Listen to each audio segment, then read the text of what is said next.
तर आता आज जे आपण नवीन चॅप्टर सुरू करायलो तर ते आहे motion and types of motion. आता मोशन काय आहे तर लक्षात घ्या, एखादी वस्तू सातत्यानं जर स्थान बदलत असेल, तिची पोझिशन टाइम नुसार जर चेंज होत असेल तर ती वस्तू कशामध्ये आहे? मोशन मध्ये.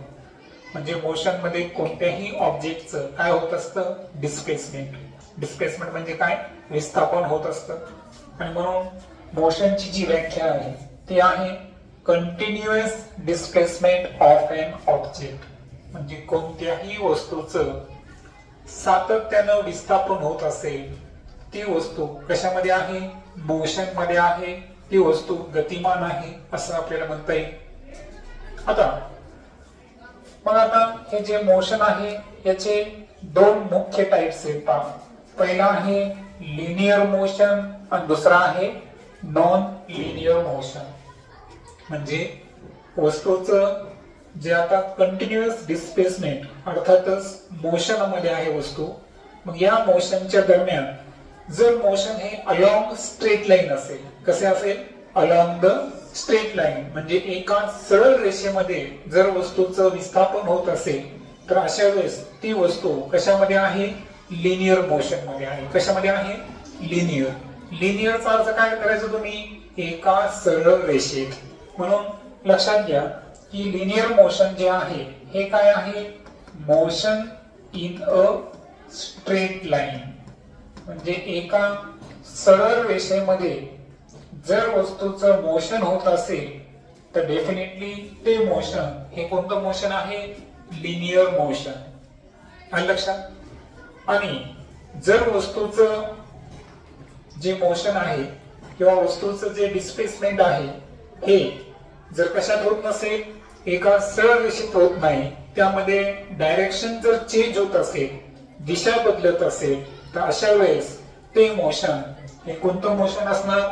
Non linear motion. लक्षात आलं? मग नॉन लिनियर मोशन बद्दल काय सांगता येईल? Motion which is not in a straight line.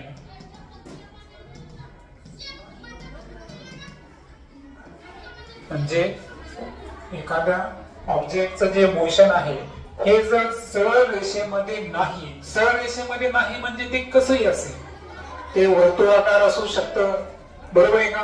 ते काटकोनामध्ये असू शकतं, ते त्रिकोणाकृती कोणतंही असू शकतं. फक्त काय नाही पाहिजे आपल्याला?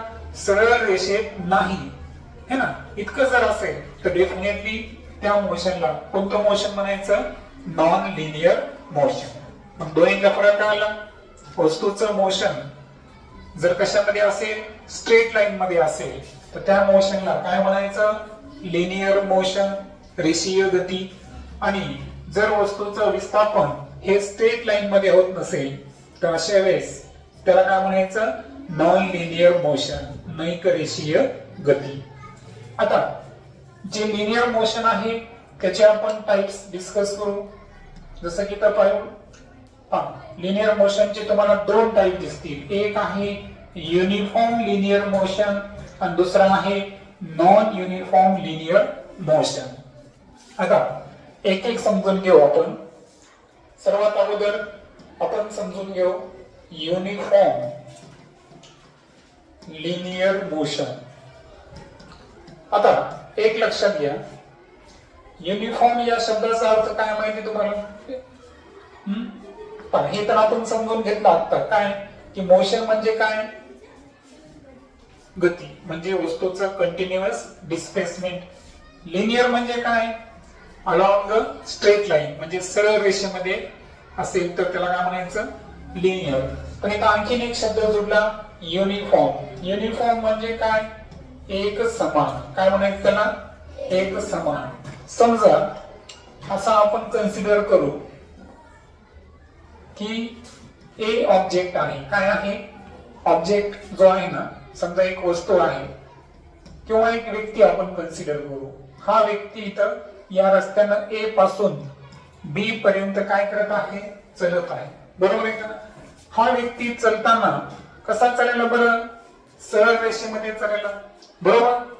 आता सरळ रेषेमध्ये चालताना तो ए पासून बी पर्यंत गेला, परंतु या दरम्यान कुठेही त्याची स्पीड बदलली नाही. समजा त्याची जी स्पीड होती तर आपण कन्सिडर करू की यावेळेस त्या व्यक्तीची जी स्पीड आहे तर स्पीड आहे समजा 9 किलोमीटर पर आवर. किती स्पीड घेतली मी? 9 किलोमीटर पर आवर. म्हणजे ताशी एका तासामध्ये तो किती किलोमीटर चालू शकतो? 9 किलोमीटर चालू शकतो. एवढ्या स्पीडनं तो चालतोय. पण चालताना जी स्पीड आहे ही स्पीड कशी आहे? कॉन्स्टंट. कशी आहे? कॉन्स्टंट. मग एका सरळ रेषेमध्ये तो चालताना त्याची स्पीड कमी पण होत नाही, जास्त पण होत नाही. असं जर असेल तर डेफिनेटली ते मोशन हे कोणतं मोशन झालं? Uniform linear motion. कारण मोशनच्या दरम्यान काय नाही व्हायला पाहिजे? स्पीड बदलायला नाही पाहिजे. स्पीड कशी पाहिजे आपल्याला? कॉन्स्टंट. कुठेही असू द्या, तो या पॉइंटला असू द्या, समजा मी इथं सी पॉइंट घेतला, डी पॉइंट घेतला, कोणताही तुम्ही पॉइंट घ्या, प्रत्येक वेळेस त्याची जी स्पीड आहे ती किती आहे? 9 किलोमीटर पर आवर. कोणत्याही पॉइंटला मोशनच्या दरम्यान त्यानं स्वतःची गती बदलली का? नाही. अशा वेळेस हे मोशन कोणतं आहे?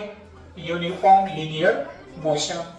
आणि तोच व्यक्ती आहे, समजा रस्ताही तेवढाच आहे, कुठून कुठपर्यंत?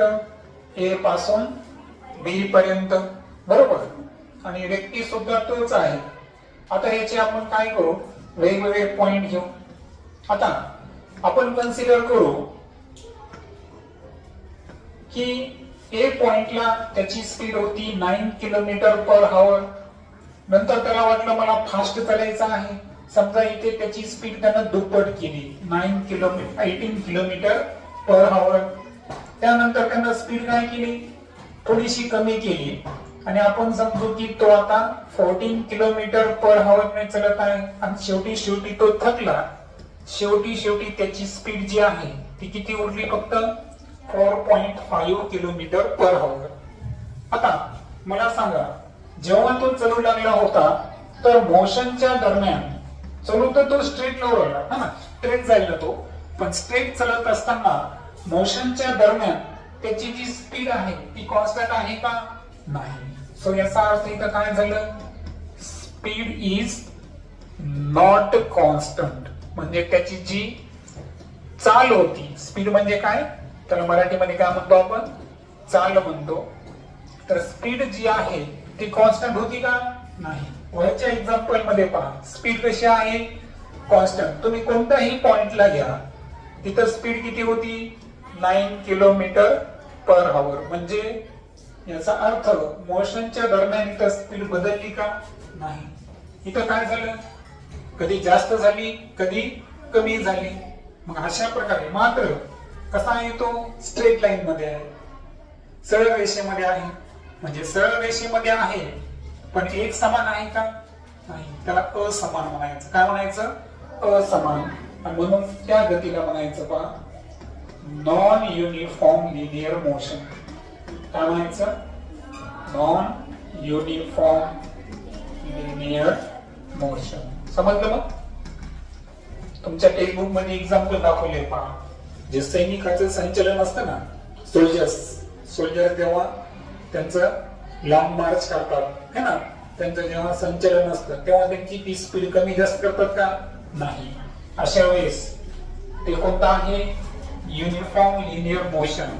आणि जी घसरगुंडी असते है ना, तर घसरगुंडीहून एखादी मुलगी जर घसरत असेल तर अशा वेळेस काय होणार? बरं, तिची स्पीड कमी जास्त होऊ शकते. मग अशा वेळेस ते कोणतं मोशन असणार? Non uniform linear motion. कळलं? आतापर्यंत आपण काय पाहिलं बरं? लिनियर मोशनचे दोन टाईप पाहिले. पहिला कोणता टाईप पाहिला आपण? युनिफॉर्म. दुसरा कोणता पाहिला? Non uniform. आता आपल्याला नॉन लिनियर मोशन बघायचं आहे. आता नॉन लिनियर मोशन मी काय सांगितलं तुम्हाला की जे मोशन कसं नाही, स्ट्रेट लाईन मध्ये नाही, त्या मोशनला कोणतं मोशन म्हणायचं? Non linear motion. आणि त्याची किती टाइप्स आहेत? 4 टाइप्स. पहिला आहे पहा ऑसिलेटरी. आता ऑसिलेटरी म्हणजे कसं माहिती का? मला सांगा, तुम्ही झोपाळ्यामध्ये बसला, झोक्यामध्ये काय होतं? झोका बरं पुढे मागे पुढे मागे, त्या प्रोसेसला बनायचं टू अँड फ्रो. काय म्हणायचं? फ्रो. मग टू अँड फ्रो जर असेल तर ते मोशन कोणतं मोशन आहे? Oscillatory motion. घड्याळीला तुम्हाला माहिती का, एक पेंडुलम असतो. पेंडुलम मागे पुढे मागे पुढे मागे पुढे होत असतं, बरोबर आहे का? जसं तुमचा झोका मागे पुढे होतो तसा पेंडुलम सुद्धा कसा होतो? मागे पुढे होतो. मग तशा पद्धतीचं जे मोशन आहे त्या मोशनला काय म्हणायचं? Oscillatory motion. काय म्हणायचं त्याला? Oscillatory motion. लक्षात आलं? मग ऑसिलेटरी मोशन काय आहे? सुई पाहिली शिवण यंत्रामध्ये, ती सुई कशी असते? वर खाली सातत्याने होत असते. टू अँड फ्रो, ते सुद्धा कोणतं मोशन झालं? Oscillatory motion. लक्षात आलं? मग ऑसिलेटरी मोशन काय असतं? दुसरं मोशन काय आहे? Circular motion. सर्क्युलर मोशन म्हणजे काय? एखादी वस्तू जर गोल फिरत असेल, है ना, तिचं मोशन कसं आहे? गोल आहे. जसं वर्तुळ कसा असतो? गोल असतो. तसं मोशन हे जर सर्क्युलर पाथ मध्ये असेल तर त्या मोशनला काय म्हणायचं? Circular motion. बरोबर? जसं की तुम्हाला माहित असेल की आपलं जे मूलद्रव्य असतात, मूलद्रव्यांच्या अणूमध्ये इलेक्ट्रॉन विशिष्ट कक्षेमध्ये कसे फिरतात? गोल फिरतात. सूर्यमालेमध्ये सर्व ग्रह सूर्याभोवती कसे फिरतात? विशिष्ट कक्षेमध्ये फिरतात, बरोबर आहे का? तर ते मोशन हे कोणतं मोशन आहे? Circular motion. आता ऍक्च्युअल तो इलेक्ट्रिकल ऑर्बिट आहे, पण आपण त्याला रेफरन्स साठी घेऊ शकतो. किंवा पंखा जर पाहिला तुम्ही तर त्याची जी पाते आहे ती कशी फिरतात? सर्क्युलर मध्ये फिरतात. मग सर्क्युलर मोशन म्हणजे काय? की सर्क्युलर पाथ, है ना, वर्तुळाकार मार्गाने जर एखादी वस्तू, एखादा ऑब्जेक्ट जर मोशन मध्ये असेल तर त्या मोशनला काय म्हणायचं? Circular motion. So circular motion मध्ये काय महत्वाचं आहे की ऑब्जेक्टनं कोणता पाथ फॉलो केला पाहिजे? Circular path. म्हणजे तो गोलाकार मार्गाने जर फिरत असेल तर तो मोशन कोणतं मोशन आहे? Circular motion. टू अँड फ्रो मागे पुढे होत असेल, वस्तूचं ऑसिलेशन म्हणजे विशिष्ट प्रकारचे कंपन होत असतील तर त्या मोशनला कोणतं मोशन म्हणलो आपण? Oscillatory motion. तिसरा आहे पिरियॉडिक मोशन. आता पिरियॉडिक मोशन काय आहे बरं? नियतकालिक गती. कशाला म्हणायचं? पहा, मिनिट काटा जो आहे, तास काटा, सेकंद काटा. मला सांगा, सेकंद काट्याला दरवेळेस एक फेरी पूर्ण करण्यासाठी किती लागतात? 60 सेकंद. त्यानंतर मिनिट काट्याला पूर्ण एक फेरी पूर्ण करण्यासाठी किती तास लागतो? 1 तास. त्याच्यानंतर तास काट्याला पूर्ण फेरी पूर्ण करण्यासाठी किती लागतात? 12 तास. कारण आपल्याला 12 तास शिकलेलं असते, बरोबर आहे का? म्हणजे याचा अर्थ काय झाला की मिनिट काटा, तास काटा किंवा सेकंद काटा हे जे सर्क्युलर मोशन मध्ये फिरायले, परंतु यांना लागणारा वेळ प्रत्येक वेळेस कसा आहे? सारखाच आहे. मग त्या मोशनला कोणतं मोशन म्हणायचं? Periodic motion. म्हणजे जर टाइम पिरियड इक्वल असेल, काय असेल? टाइम पिरियड म्हणजे जो कालावधी आहे, प्रत्येक रिव्हॉल्युशन साठी लागणारा कालावधी हा जर इक्वल असेल तर या मोशनला काय म्हणायचं? Periodic motion. जसं की एक सांगतो, पृथ्वी स्वतःभोवती फिरते, तर स्वतःभोवती फिरताना किती तास लागतात? 24 तास. आणि सूर्याभोवती एक फेरी पूर्ण करण्यासाठी किती लागतात? 365 दिवस आणि 6 तास, बरोबर? कारण दर 4 वर्षांनी काय येतं? लीप वर्ष येतं. मग मला सांगा, प्रत्येक वेळेस सूर्याभोवती एक फेरी पूर्ण करण्यासाठी प्रत्येक वेळेस पृथ्वीला लागणारा कालावधी कसा आहे? सारखा. मग टाइम पिरियड जर इक्वल असेल तर त्या मोशनला कोणतं मोशन म्हणायचं? Periodic motion. आणि फायनली आहे रॅन्डम मोशन. रॅन्डम म्हणजे काय? In any direction. काय म्हणायचं त्याला? In any direction. पहा, ग्राउंड मध्ये खेळताना तुम्ही कोणत्या दिशेला जाताल? खो खो खेळताना याची गॅरंटी आहे का? कोणत्याही दिशेला जाऊ शकतो. एखाद्या फुलपाखराला आपण पकडायला गेलो, बटरफ्लायला, कोणत्या दिशेला जाऊ याची गॅरंटी आहे का? नाही. फुलपाखरू स्वतः कोणत्या दिशेला जाईल हे सांगता येतं का? मग त्या मोशनला कोणतं मोशन म्हणायचं? Random motion. रॅन्डम मोशन म्हणजे काय मग? इन एनी डायरेक्शन, कोणत्याही दिशेमध्ये जर मोशन असेल तर त्याला काय म्हणायचं? रॅन्डम. रांगणारं बाळ असतं का, लहान बाळ घरात कुठं जाईल भरोसा आहे का? नाही. मग त्याचं मोशन कोणतं झालं? Random motion. क्लिअर? मग तशा पद्धतीनं नॉन लिनियरचे 4 टाईप पाहिले आपण: ऑसिलेटरी, सर्क्युलर, पिरियॉडिक आणि रॅन्डम. आता यानंतर सर्वात शेवटी आपल्याला एक कन्सेप्ट दिलेली आहे, ज्याचं मी तुम्हाला नाव सांगितलं, ते काय आहे? स्पीड. आता स्पीड काय आहे? तर स्पीडचा एक फॉर्म्युला तुम्ही लक्षात ठेवायचा आहे की speed is equal to distance upon time. काय असं लक्षात ठेवायचं? Distance upon time. समजा एक व्यक्ती आहे, ए स्थानापासून निघला आणि बी पर्यंत पोहोचला, तर ए टू बी जे अंतर आहे, सपोज हे अंतर आहे 500 मीटर. किती आहे? 500 मीटर. आणि समजा 500 मीटर चालण्यासाठी त्याला आपण कन्सिडर करू की त्याला किती लागले? त्याला लागले 5 मिनिट. किती मिनिट लागले? 5 मिनिट लागले. ठीक आहे, असं आपण कन्सिडर करू. किंवा ठीक आहे, एक काम करू, आपण त्याला आपण सेकंदामध्ये घेऊ. किती सेकंद लागले? 100 सेकंद लागले. ओके. एक व्यक्ती आहे की त्याला किती मीटर? 500 मीटर तो धावला, रनिंग केली समजा, आपण असं कन्सिडर करू. ठीक आहे. तर 100 मीटर धावण्यासाठी 10 सेकंद लागले ना. ठीक आहे, काय अडचण नाही. तर आपण काय करू, इथे 500 मीटर साठी तो त्याने रनिंग केली असं कन्सिडर करू. आता लक्षात घ्या, 500 मीटर हे काय आहे बरं? डिस्टन्स. काय लागलं? डिस्टन्स. कारण हा व्यक्ती काय करत होता? रनिंग करत होता असं आपण कन्सिडर करू. आणि त्याने घेतलेला जो टाइम आहे म्हणजे वेळ आहे, ती किती सेकंद लागली त्याला? 100 सेकंद. म्हणजे 100 सेकंदामध्ये तो किती मीटर धावला? 500 मीटर धावला. यावरून जर स्पीड काढायची असेल तर आपल्याला काय करायचं आहे? डिस्टन्सला टाइमने भागायचं. डिस्टन्सला कशाने भागायचं? टाइमने भागायचं. आता मी मुद्दाम काय केलं माहितीये का? डिस्टन्स हे मीटर मध्ये आणि टाइम कशामध्ये घेतला? मी सेकंदामध्ये घेतलं. कारण पुढे तुम्ही एक कन्सेप्ट शिकणार आहे. कोणती कन्सेप्ट? ती SI युनिट. काय आहे? आता SI युनिट मध्ये पहा, आपण एक फिजिकल क्वांटिटी घेणार, त्यानंतर त्याचं SI युनिट लिहिणार आणि त्यानंतर त्याचं सिम्बॉल. अशा 3 गोष्टी आपल्याला लर्न करायच्या आहेत. ठीक आहे. आता यामध्ये पहिली जी गोष्ट आपण पाहिली इथं, ती कोणती बरं? इथं काय दिलं आपल्याला? टाइम. लक्षात घ्या, टाइम जे आहे ना ते SI एकक. SI म्हणजे काय? सिस्टीम इंटरनॅशनल ना.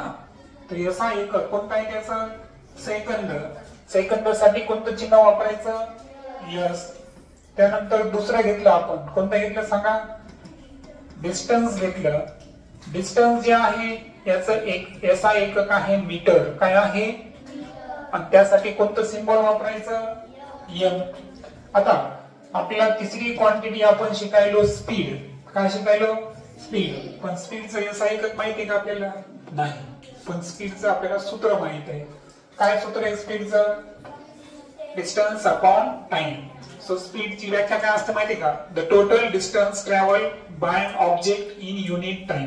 म्हणजे एकक कालावधीमध्ये वस्तूनं किती अंतर पार केलं यावरून त्याची काय निघते? स्पीड किंवा चाल निघते.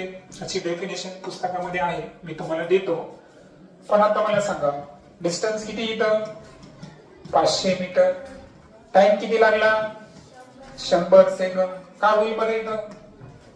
हे 2 शून्य आणि हे 2 शून्य कटले. 5/1. आणि इथं एकक काय सांगा? Metre per second. कारण ते भागाकारामध्ये आहे. भागाकारामध्ये असेल तिथं ऑब्लिकचं चिन्ह करायचं आणि त्याचा उच्चार काय करायचा? पर. काय म्हणायचा? पर. मग याचा उच्चार काय होईल? Metre per second. छेदामध्ये 1 असेल तर लिहायची गरज आहे का? नाही. मग त्या वस्तूची स्पीड किती आली 5 मीटर पर सेकंद। मग मला सांगा स्पीडचं जर तुम्हाला एसआय युनिट विचारलं तर काय आहे बरं मीटर पर सेकंद काय आहे मीटर पर सेकंद। पण याला लिहायचं कसं m/s कसं लिहायचं m/s वाचताना कसं वाचणार मीटर पर सेकंद। कशाचं एसआय युनिट आहे ते स्पीडचं। Okay so that's all the information about the motion. Okay.